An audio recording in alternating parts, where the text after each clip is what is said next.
Hello, everybody, and thank you for tuning in to the Liberty Report. With us today, we have Daniel McAdams, our co-host. Daniel, good to see you this morning. Good morning, Dr. Paul. How are you? Doing well, thank Good, you. Doing good. well, ready and raring to go and Alrighty. solve all the problems that we have. Let's do Because it. there's a few left, but we like to head them off before they start them. Before they start the wars is where the action should be, not after 40 years or 20 years. Then they decide, oh, this is a bad war. Yeah. Because the knowledge is there, and I'm hoping this next generation, the generation that's coming into it, will be smarter than the other generations that didn't pay any attention. And I think we see a little bit of signs of that, people getting sick and tired of it all. So anyway, I want to talk a little bit about, Venezuela. There's some news there. Here are Zero Hedge. F-18 fighter jets flew deep inside the Gulf of Venezuela in the closest approach yet. I think that's sort of looking for trouble. I'll bet that's against some law someplace. Some law someplace pretends that you shouldn't do that to your neighbors. You should get, permission to do that. But anyway, it looks like, the provocation is continuing. I think it looks to me like others, I think, agree that we'll provoke them and then they'll shoot down something. That's how they got the Vietnam War started. Yep. We were up there, and then all of a sudden, it was years before they decided, that was all a lie. It was all a lie. Well, so far, it's not a lie that these people are over there, but if a plane gets shot down, they might come up with an idea, oh, yes, they shot us. Yeah, we were over there buzzing their capital and threatening their leaders, and therefore it's their fault. Therefore, they're the aggressors, not us. But right now, we don't have a very good record of remaining peaceful with the people we don't like. So these fighter jets are deep inside, very capable of doing a lot of harm, but also it's mentioned in the fact that it can't be coordinated right now as if we had the 500,000 troops. It doesn't look like the United States is preparing, but you can't tell. Sometimes governments and sometimes our governments do things that we consider totally irrational. But right now, it looks like it's just strength, intimidation, and trying to scare people and give them trouble, and they'll do what we say. So, my argument is that we have a foreign policy that says we go around telling people what to do, and if they do it, we give them a lot of money. And if they don't do it, we drop bombs on them. And sometimes we do both to the same people. We both drop the bombs on them and give them money, and then we repair everything. But it's good for business, so I guess a little bit of that goes on. Well, this is what happens when you listen to neocons, and this is what Trump did. He has Marco Rubio, whose life's goal has been to overthrow the Venezuelan government and the Cuban government. He puts him in a very powerful position. He puts him as a Kissinger, both Secretary of State and National Security Advisor. Well, of course, he's going to use that as his hobby horse. And so Marco Rubio talks him into a corner where he says, don't worry, Mr. President, just send a couple ships down there and Maduro will have an accident in his pants and run screaming, begging for mercy. Well, it didn't happen. And so now Trump is in a situation where he can't back down. Otherwise, he's going to be made to look weak. And we know he doesn't like that. But if he launches a war, A, it's extremely unpopular, and B, the U.S. is in no position to invade Venezuela. And if we start bombing them, what's left of his coalition, his anti-war coalition, the America First coalition, is going to be split at best. So he's in a bind. He's in a bind because, once again, as with hiring people like John Bolton and Mike Pompeo, he has hired neocons. Neocons can't help doing neocon things. So put this first one up. This is a big deal. F-18A jet fighters. Now, they've flown B-52s in mock bombing runs in the area several times. But this is the most clear provocation, Dr. Paul, deep into the Gulf of Venezuela. And they were circling in that Gulf for some 40 minutes, just circling around, getting ready And an interesting thing, and I didn't make a clip of this, but it's really important, is that they use these EA-18G electronic warfare jets. And this is from the article. The War Zone writes that the pairing of the F-18s with the EA-18Gs positioned at a distance is precisely the configuration expected in real strike operations against targets in Venezuela. And I think that is critical. They lined up the jets with the electronic warfare support in the exact formation they would be if they were going to launch an attack, and they flew right next to the coastline and lingered there for 40 minutes. What were they looking for? They were looking for a trigger finger in Venezuela to shoot something down so they could have a massive retaliation. Yeah, this statement says a lot. And this comes from that same article. A U.S. defense official confirmed to the Associated Press that the jets entered the Gulf of Venezuela. No big deal. Dubbing the maneuver a, quote, routine training mission. Yeah, exactly. You know, isn't that something? Well, we've been to the USS Maine. If anybody else did that, you know, they'd be annoyed. But that's the trouble. People who have these other goals, you know, want to annoy them. They're looking for a good excuse, you know, to see some action. And their goal might be, you know, just getting rid of Maduro. We don't like him, and we're going to get rid of him. And we, of course, end up making things much worse, very expensive and very dangerous. And the consequences are never totally known and understood. Everybody pretends they're experts, but they have no idea. Their plans, you know, like it's the argument they gave us. It's a cakewalk. We don't have, you know, Iraq. We can deal with them in a month, then declare victory, and all of a sudden there was no victory at all. It was lasting. We're still in Iraq, pestering people over there. So it's no easy solution. Yeah, could you imagine a Chinese carrier group in the Gulf of America? And they start launching their fighters literally right off the coast of Florida, and we get annoyed and they say, "What? It's just a training. It's routine. What are you guys so annoyed about? I mean, take a chill pill, relax." And that's exactly what's happening. Now, put up that next clip though, because this actually dovetails with what you're saying. According to the Military Times, public flight tracking websites showed a pair of F-18s. The Navy fighters were accompanied by electronic warfare jets, and the group were broadcasting their positions, and I highlighted this. They were intended to be seen. This was not a covert mission. This was hey guys, look at us. We're right here in your backyard. And if anyone questions how close they were, look at this flight tracker. Look at this next thing. Look at the photo. And those of you that are only listening can't see it, but they are deep, deep, deep into the Gulf of Venezuela, very, very near Venezuelan territory, and they remain there for that little tiny area. They remain there for 40 minutes. So clearly, Dr. Paul, this was an attempted provocation because the blustering didn't work, the blowing up of boats didn't work, the bringing in the carrier groups didn't work, the circling the B-52s didn't work, and they're getting desperate, and they're trying to get, like you say, they're trying to get a reaction from Venezuela to justify the launch of missiles into the country. There's been some people, more the media that leans left, have made the point that it contradicts everything the administration ran on when they were campaigning. Yeah. You know, we were going to stop wars, and we were not going to provoke. But they would still argue, we're just being very cautious, and we're trying to teach people a lesson, and we have them to conform. Besides, their bombs are the drugs that are coming up here. Yep. You know, as if we have no responsibility for ourselves on who takes what, who drinks what, and who eats too much. So all of a sudden, that's the whole emphasis. That's how I think they get a lot of Americans on that. But I also think there was a statistic in there that showed that young people aren't supportive of what's going on. right in Venezuela, but some of the polling has supported our position. A lot of that it, yeah. overdone, even in Ukraine, and it looks like the administration is, who knows where they are right now. Today is, we're bosom buddies with the Russians. Yeah. We're going to come up with a peace deal.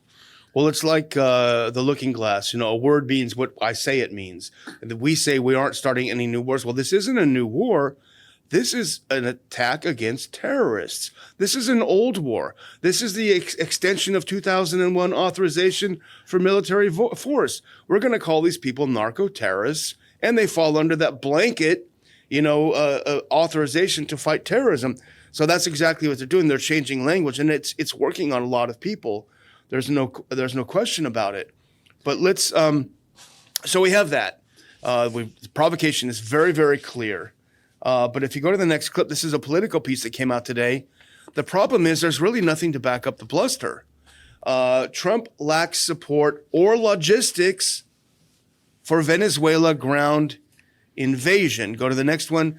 President Donald Trump has amassed an unprecedented naval force in the Caribbean, threatened a ground invasion in Venezuela, and warned nearby countries that they could get pulled into this operation against drug smugglers. But the president's options in the region are limited at best, and I highlighted that part. Again, it's bluster. He doesn't have a lot of options in the region. There's not much that he can do except threaten and send the ships in.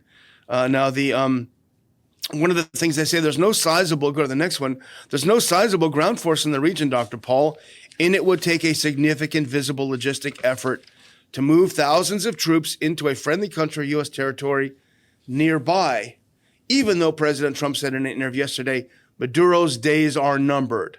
More bluster, more threats, but we would know, and that's a point, that we would know, just as we had a sense when the U.S. was about to attack Iran, that we could see the movement of forces in the region. So they don't have the ability. They don't have many options.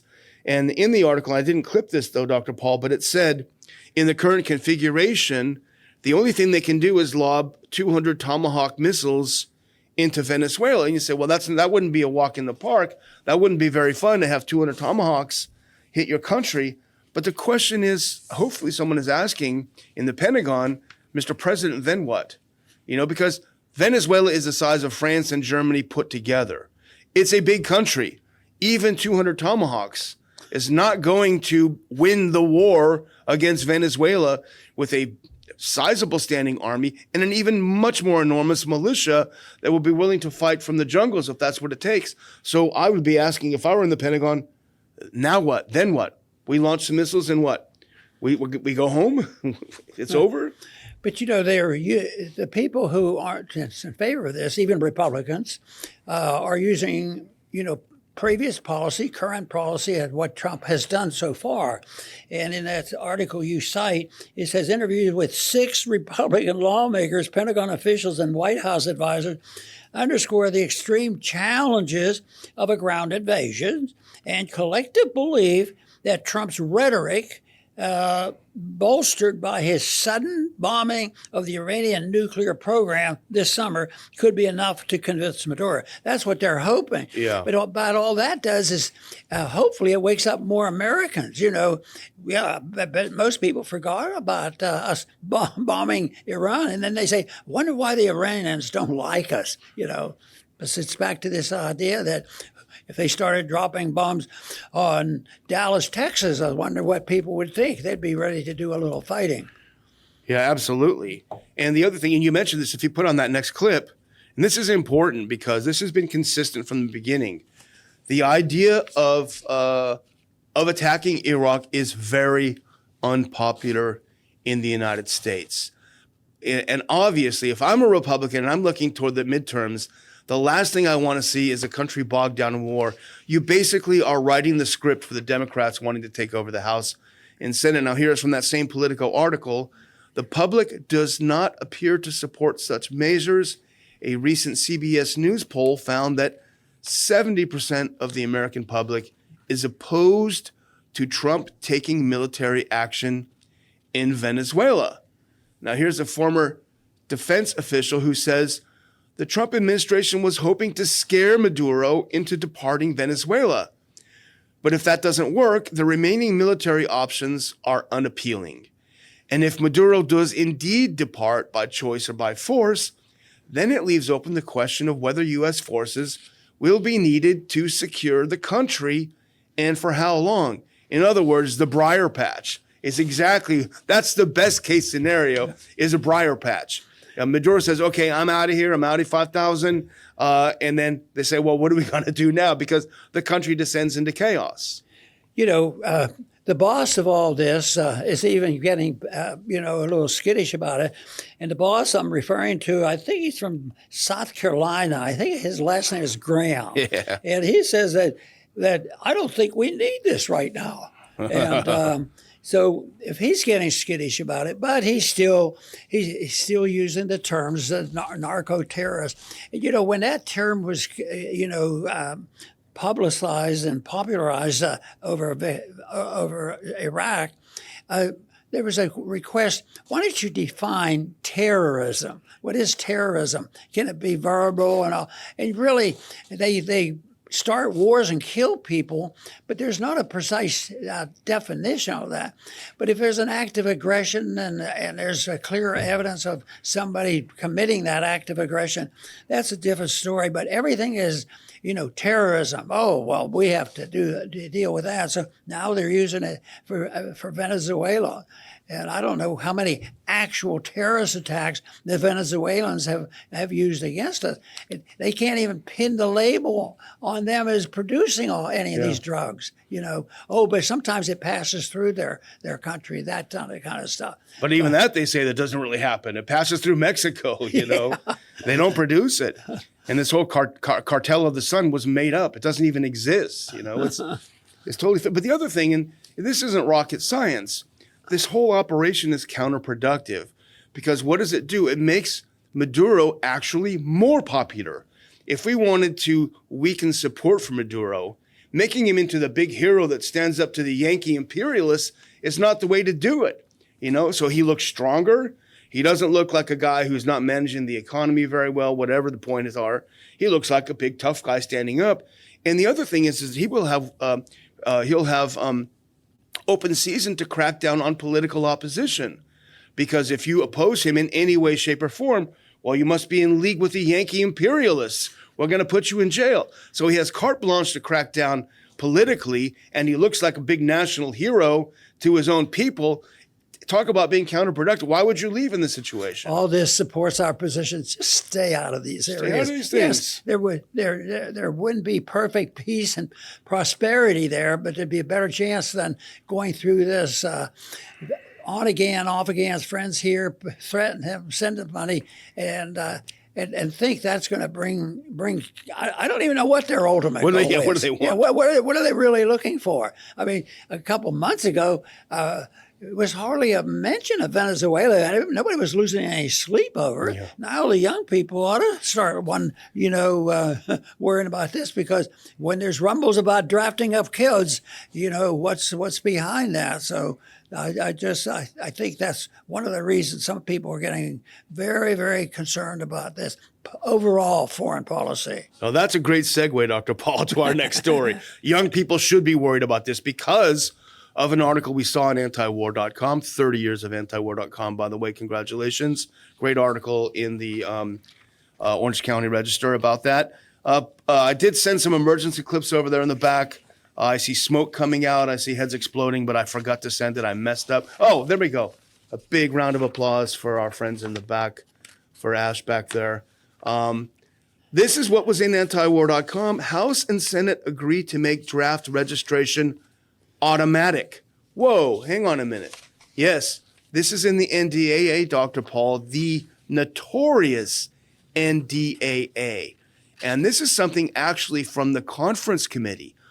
This was in the House version, but the Senate bill did not contain it.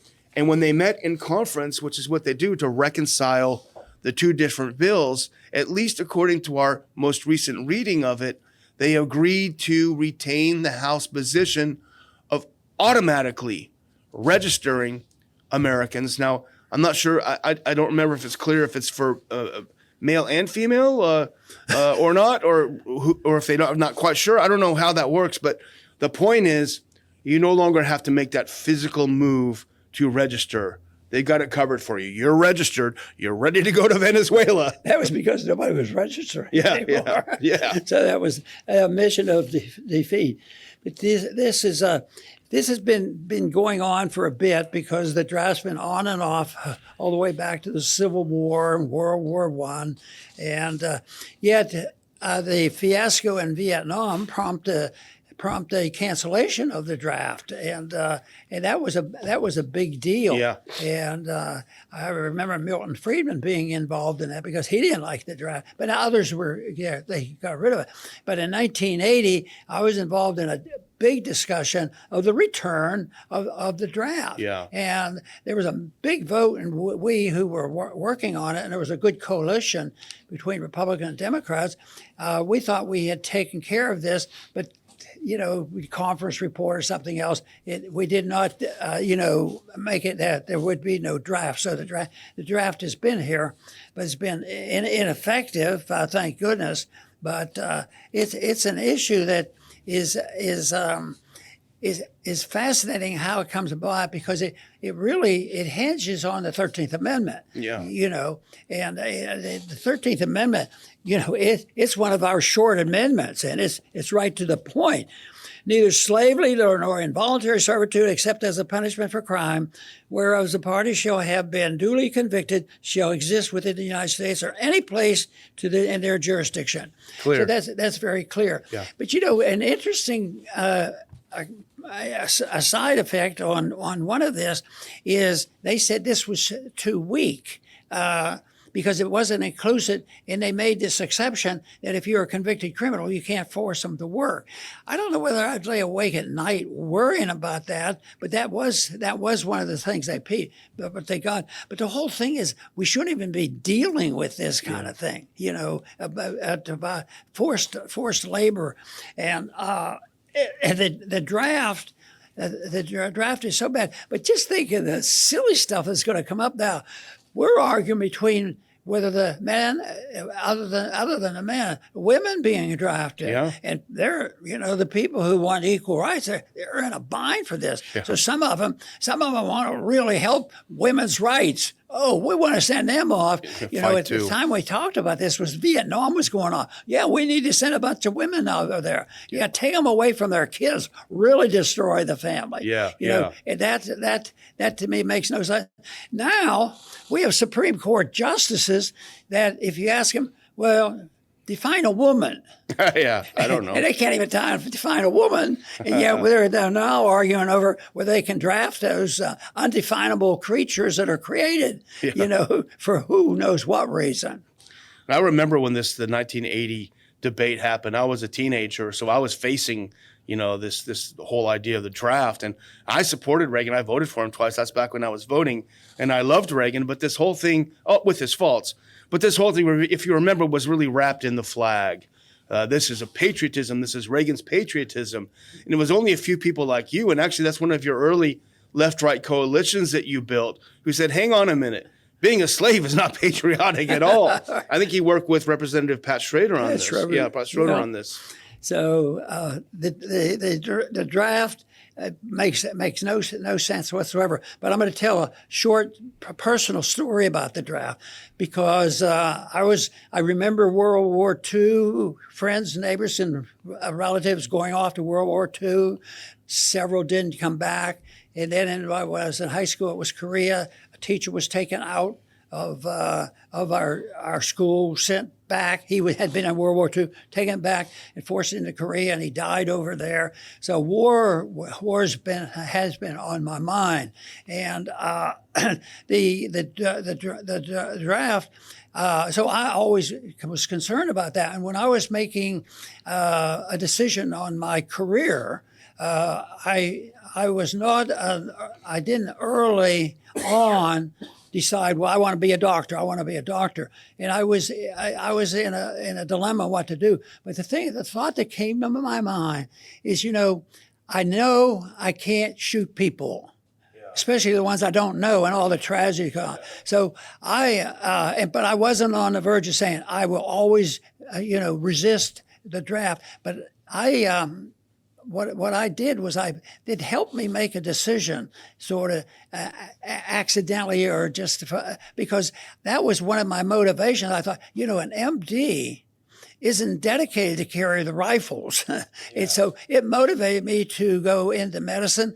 And lo and behold, in 1962, I received the draft notice, and I ended up 5 years in the military. But it was, it does alter people's lives, but that's sort of a minor thing, and it was no tragedy for me because I just was going to make the best of it. But it is a tragedy for the people who come back. And one of the ads paper on the television that just bothers me the most when you see the people who come back from these wars with loss of limbs. Yeah, I just have a trouble tolerating that. Yeah. But the one thing is we should stop these stupid wars. Yeah. And so far, they continue. They change its nature. It used to be that they'd have two lines of people lined up with rifles like they did in the Civil War and just march and kill thousands of people. Or we ended up dropping nuclear weapons on tens of thousands, hundreds of thousands of people.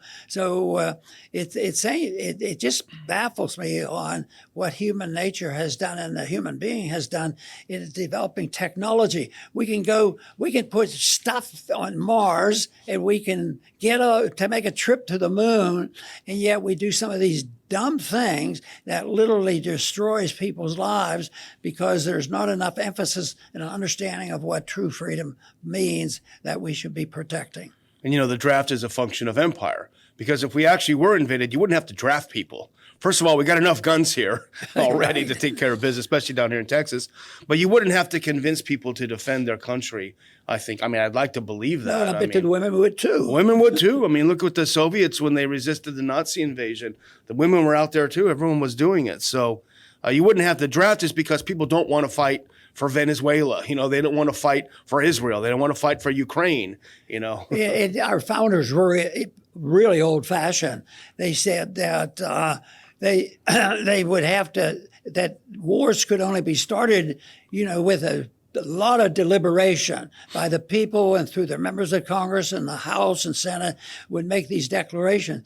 But I wonder how many times we have participated in acts of war, especially since 1945, and they had no declaration of war. Well, there hasn't been any since 1945. But how many people died in wars? How many people have we killed because we were in wars? So there's something very hypocritical and wrong and immoral about that system. Absolutely. Well, I know it's time to close, but I would like to highlight a couple more things about this specific auto draft thing. Now, go to that next clip. I'll try to get through this really quick, but a couple things are important. As you mentioned earlier, this will be the largest change in selective service law since 1980, which is when they brought it back, this auto register. Now, the author, who actually, I forget his name now, but I was looking at his bio, he actually went to jail for refusing to register back in the 80s, I think it was. So he's got some street cred here. He says the provision of the NDAA for automatic draft registration will take effect 1 year after the bill is signed into law. So the clock will start running. We only have a year to get the Military Selective Service Act repealed if we are to avert this new threat of stepped up preparations for military draft. So there's a call to action. This is something that people can get involved with. And I know you've supported this for a long time, repealing the Military Selective Service Act. But the other part, and this is insidious, I noticed this at the end, I'm sure you did too, but this, just like Real ID and everything else the government does when it starts collecting information, put that last clip on. This is, I think, very important. Unless I'm misreading this, this jumped out at me like a madman. The automatic registration law would grant the Selective Service sweeping authority to require any other federal agency to provide the Selective Service with any information the director of the Selective Service determines necessary to identify or register a person subject to registration under this selection. So it will turn a whole of government against people and force them to register. So all of your data that's collected everywhere will be centralized, and they'll be able to snatch it up and register you for go to war. You know, it's the policies that we have that prompt people to worry about this and come up with undeclared wars and drafting people, enslaving them.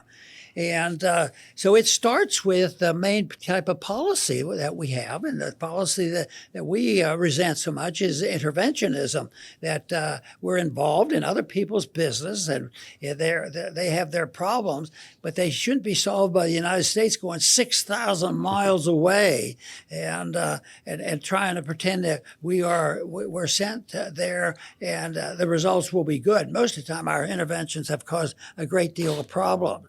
But, you know, let's say we do get rid of the draft and there's no draft. I think there's another type of enslavement that has occurred, will occur, because some people are pretty good on the draft because it's militarism and they're anti-war. But what if an individual goes and they look into a welfare state and then they become dependent on the government for everything, education, medical care, food, and health, the whole works. They enslave themselves. And it says, and they have to become dependent, and then they have, and in order to make sure nobody's cheating, they do what you just described, all the information. So it's an enslavement that a lot of people would probably disagree with me on that. But I think it's self-enslavement that occurs when people don't say, "Look, I'm a free person. I want to be left alone, and I want to assume the responsibilities of it." But that's not what they're looking for. But if they would only realize the difference between a free society and one that enslaves people, either voluntarily or, you know, a military draft. The difference is so dramatic, the history is so clear, that if we have a society that protects individual liberty and property rights, the country is freer and happier and wealthier and more peaceful. And I cannot imagine. So I place the blame on our efforts and other people promoting our cause as not having developed techniques well enough to convince people that they have to look at the big picture here. You know, you can't get rid of the draft, military draft, and then draft them for domestic aid in our own country. It's the use of force that I'm rejecting. But because I think voluntarism works much better. I like voluntarism. Absolutely. They say, well, you got to serve your country. Open a pizza joint. That serves the country a lot better than sitting around, knocking around, wasting 2 years with their uniform on. You know, that will serve America a lot better. I'm going to close out and thank everyone for watching the show. Please hit that thumbs up, hit that like wherever you're watching the show. And in the description of the show, you'll see a link to help us out in our end of year matching fundraising goal. I'll update you on that probably tomorrow, but please help us keep the show and the Institute alive, and we thank you for doing so. Over to you, Dr. Paul. Very good. I want to thank our viewers for tuning in, and I thank our viewers for participating and spreading this message of liberty. And right now, this is a big issue because it's working into a foreign policy that is risky, and we may end up with more. It's interesting that there's so much emphasis right now on the draft. They're a little bit confused on who's going to be drafted and who isn't and who's exempt. But the best thing to do is not have draft. Let everything be voluntary. But anyway, if you have a chance to talk to people and try to explain to people about the draft, I mean, that is the only way that you really reach the grassroots to understand what's going on. That's how the grassroots shifted their position on COVID and other issues. And right now, they're in a situation where the people are, especially the young people, are shifting their position about automatically supporting these wars. And they're talking about coming home from Ukraine and minding our own business in the Middle East, the whole works. And that, I believe, is a very positive step. I want to thank everybody for tuning in today to the Liberty Report. Please come back soon.